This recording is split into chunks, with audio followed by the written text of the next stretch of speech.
And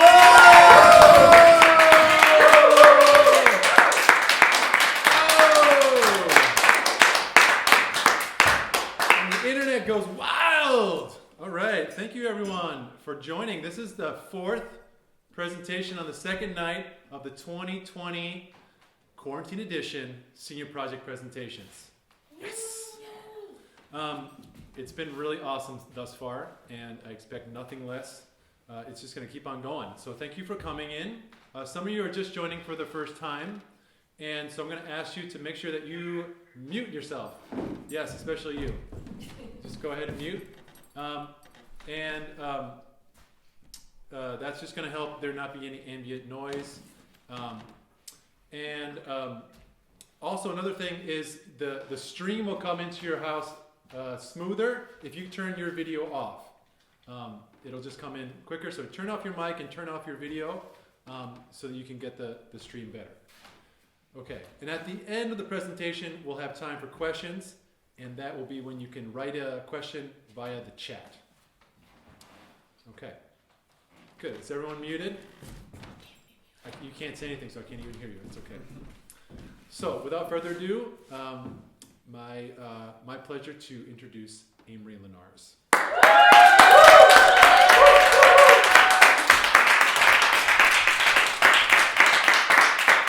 Hi. So, I'm here today to talk to you about environmentalism, but not just any environmentalism, rural environmentalism in Wisconsin. I realize that's a complicated subject to wrap your head around, so I've provided a visual aid, which is a barn that is green, inside of which you will find 2 green cows wearing 2 green cheese heads. All right.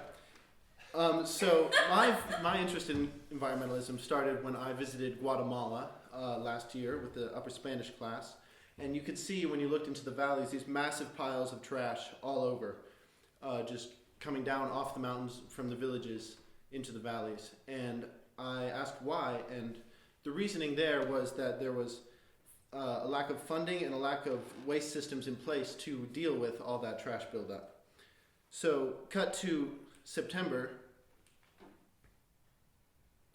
Actually, I have to catch up the slideshow first. Cut to September, when me and a couple of my classmates did a research project at the Vernon County Fair. Our goal was to determine how much recycling was thrown into the trash cans so that we could present Southwest Sanitation with those numbers and get them to start putting recycling facilities at the fair. So we interviewed a bunch of vendors to determine how much plastic was going into those trash cans, and what we found was it was a lot. I have a little animation of what that looks like for you here. Terrible. So then I called Southwest Sanitation and the landfill, and I presented them with that, and they said we've actually tried it in the past, and what happens, as you'll see here, is even with the introduction of recycling bins, people still throw their garbage in the trash. And vice versa, they put their recycling into the trash and their trash into the recycling, and everything turns out as trash. So this was more of a cultural issue as compared to Guatemala's funding and infrastructure issue. And so my question is, why? Why do we not take this seriously here? And I think part of that is that oftentimes it's hidden. Like we don't see our landfills, we don't see little pieces of trash on the side of the road. That doesn't jump out at you in the same way that it does when you're in Guatemala. Also, it's a big hassle to change your lifestyle up to get rid of plastic, which for many people doesn't seem worth it just for some turtles, which are very disconnected from here. Obviously, it is not just for turtles, but there's a lack of information being spread about what the actual impacts are here. And that is what I would like to talk about tonight. So, first of all, I'm going to take you back to 1907, and I know what you're thinking, oh yes, the year that Oklahoma was founded.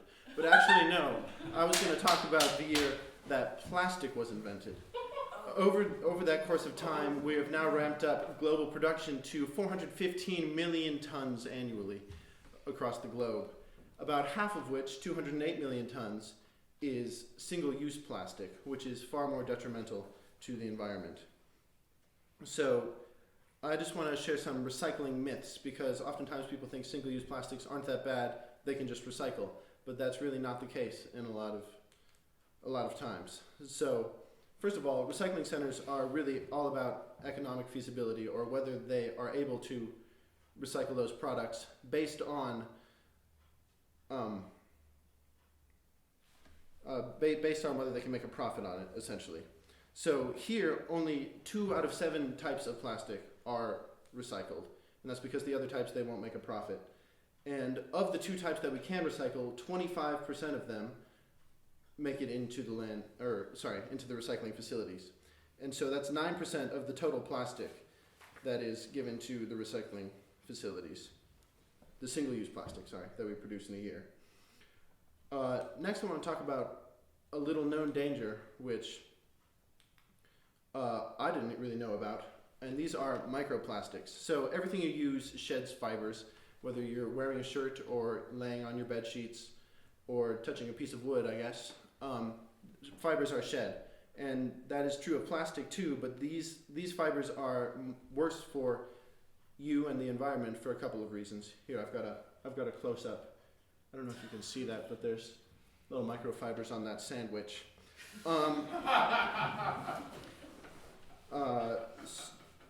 So the difference is that they are far more absorbent of chemicals. So there's numerous chemicals that they come by through the water, through the land, through agriculture, that they then absorb, and then we end up eating, which I was also shocked by. The average American eats about 70,000 particles every year, and that is up to 160,000 if you are someone who drinks bottled water as your main source of water. Another common misconception is that the plastic problem really just resides in the oceans, which is not the case. Though it is true that fish oftentimes eat plastics, another common animal that will eat them are worms, and that actually stunts their growth and causes them to not be able to process the soil as well, and that works its way into our food chain that way also.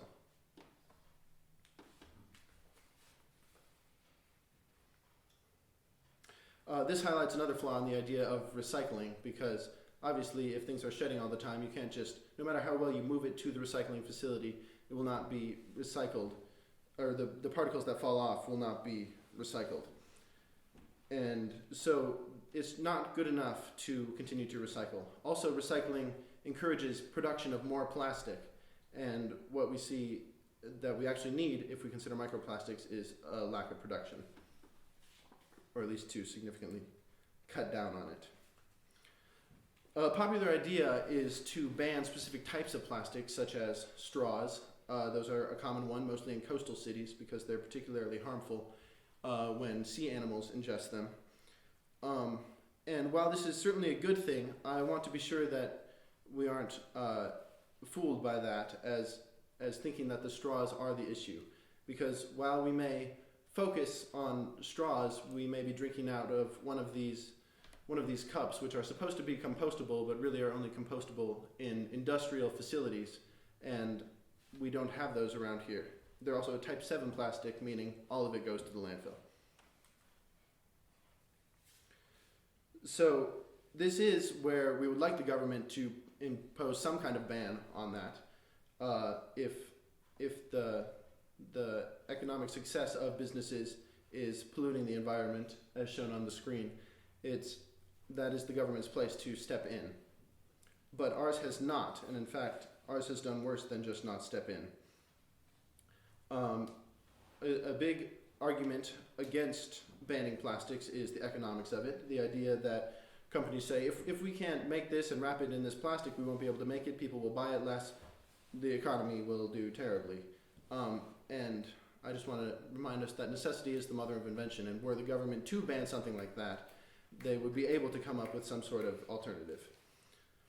Another big problem that we've had in our government are lobbyists who have influenced particularly our previous governor a lot. And one of the bills that he ended up passing is State Statute 66.0419, which is entitled the Local Regulation of Auxiliary Containers, which is essentially any sort of packaging or cups or bags.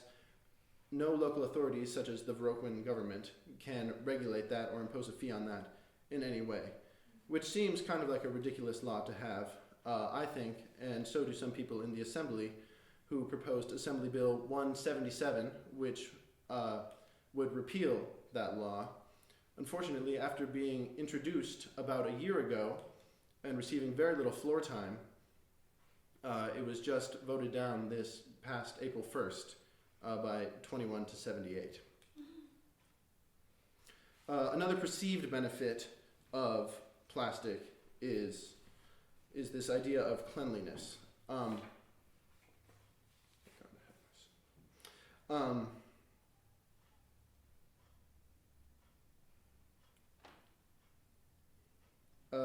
That idea has been perpetrated largely due to lobbyists and corporations who make money off of it as well. The idea that if we use plastics, we are somehow cleaner. And that is also a misconception. Well, plastics in themselves are not clean. Clean plastics are clean, just as clean other materials are clean. And this has been particularly prominent because of the coronavirus. A lot of grocery stores are saying that you can't use your reusable bag and you have to use plastic bags, which is by no means cleaner, assuming you have a clean, reusable bag. So there's this association that we can't be clean without plastic, and that is not the case. Here's an example of a plastic glove. So I wanted to be clear on that.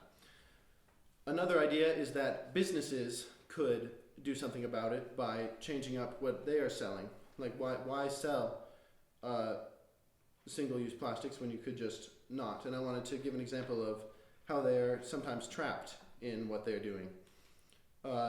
The example that I'm giving is takeout containers. If you were a business and you used styrofoam takeout containers, that would cost you about 7.9 cents per container versus 49 cents for a eco-friendly alternative, which doesn't sound a lot in terms of cents, but if you add that up over a month, you're looking at about $36 for styrofoam versus $223 for eco-friendly alternative, which can really, if you consider that it's not just takeout containers, can really cut into businesses' bottom lines. An idea that could in some ways counteract this is nonprofits, because nonprofits are less dictated by the market. There's less personal investment in the company making more money, and so that $223, if it is not yours, suddenly seems a little less damaging to your business. As you can see here, this guy is holding the earth and love over that money, which is lying lonely in the corner. And then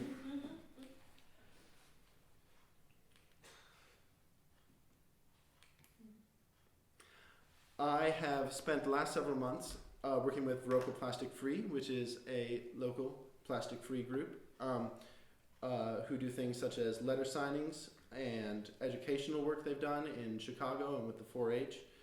And as of recently, they've become a member of the Chamber of Commerce, which means that hopefully they will be able to more directly talk to and influence businesses' decisions in terms of their environmental practices. With them, I've spent hours and hours working on these bag designs, which we would then put onto reusable bags, and we could sell as soon as this Safer at Home mandate is lifted to provide the group with funding and get their name out there.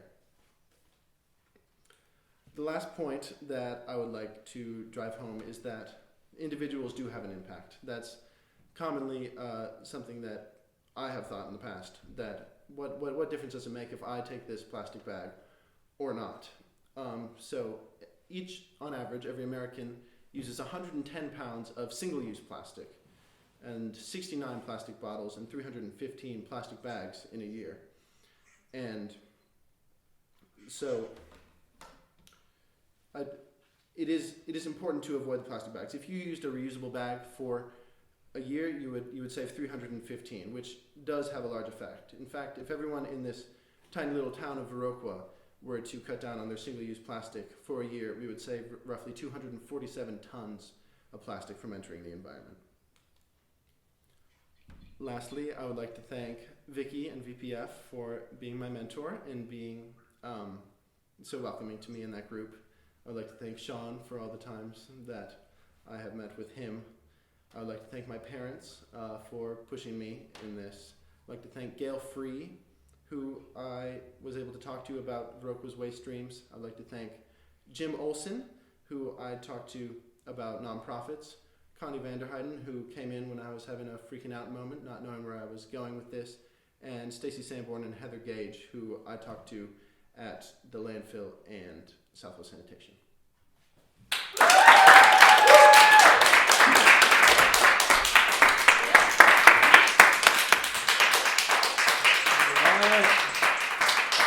Yeah. Nice. Someone feels really motivated to learn about the founding of Oklahoma. It was in 1907. That is actually the extent of my knowledge on that. Oklahoma. Okay, good. Okay, it just said my internet was... you go Amory. Very dapper. It's Sean's coat. There you go. Someone thought that was funny. Wow, what a guy. Awesome, Amory. How about some questions? That's great. Lots of people think you're awesome. Are you going to pursue something related to this in the future? Not in the immediate future. I'm going to head to college, though I don't know exactly what I'm going to major in. Although I will be doing, more work with Microplastic Free over the course of the end of this year before I go. Yay. So that's what I know for sure.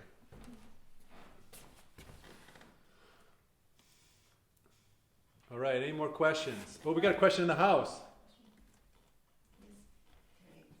You speak up. I might just say it. Yeah. How close are you to being able to have those bags ready? When are those bags going to be ready?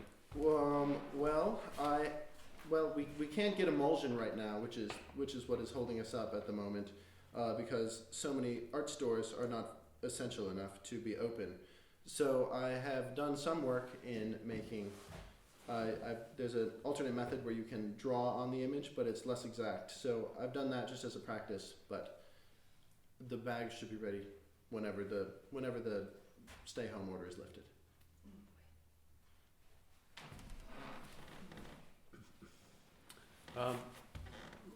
Great, Lucy. Hold on. Well, there's a lot of questions. If you could recommend one thing that people could do to help reduce single-use plastic, what would it be? Focusing on one thing. So the bottles and bags, I think, are a good example because those are, very noticeable and avoidable items by just bringing reusable bags and reusable water bottle.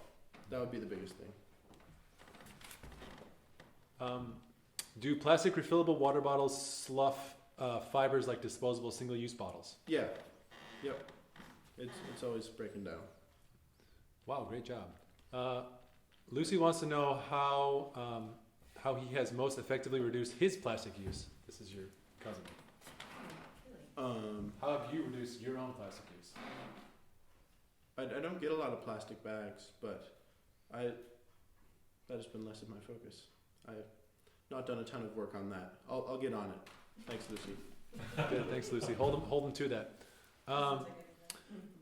Have you found that this research has impacted what you buy, or any other changes that you've embraced? It's a pretty similar question. Not as of yet, no. But it certainly has opened my eyes to it because, as I said, I was not long ago a naysayer, which is why I included that last slide about it really does make a difference what you do. I figured that if it's just me, what difference does it really make? So, as of now, I am starting to think about that more closely, and so changes are incoming. Yeah. Yeah. When was the last time you used a plastic bag? Jay asked. Jay. I do not remember. I will say 2 months ago at Walgreens. 2 months ago at Walgreens. Mm-hmm. Okay. Wow, there's a lot. Have you found this research has impacted what you... we got that, sorry. At what point do they slough less? When can I use my plastic? Did I say slough? Slough. That's a great word. No, they don't. They continually break down. I think it's like they test the average like liter-sized bottles of just regular like filtered plastic water, like Ice Mountain or whatever, and they'll find that there's like 10 pieces that are larger than a hair in that. So 10 good sized pieces in that, and that just for reference, but that continues at the same rate forever until it's gone. We want to hear the answer to Bean's question. What was Bean's question? I think you already did it. I think we already did that. Okay. How much single-use plastic do you think you used during the time of researching this project? People really want you to think. Let's see. 4 months, assuming I didn't do much. I'm gonna say 30 pounds. If I'm an average Joe. So we'll see. Okay. Why did you choose this project? It was because of that trip to Guatemala really was the starter for me in thinking about this, and I had various iterations based around the removal of places like that, and then I figured that the best thing to do is to start here and see what could be done here.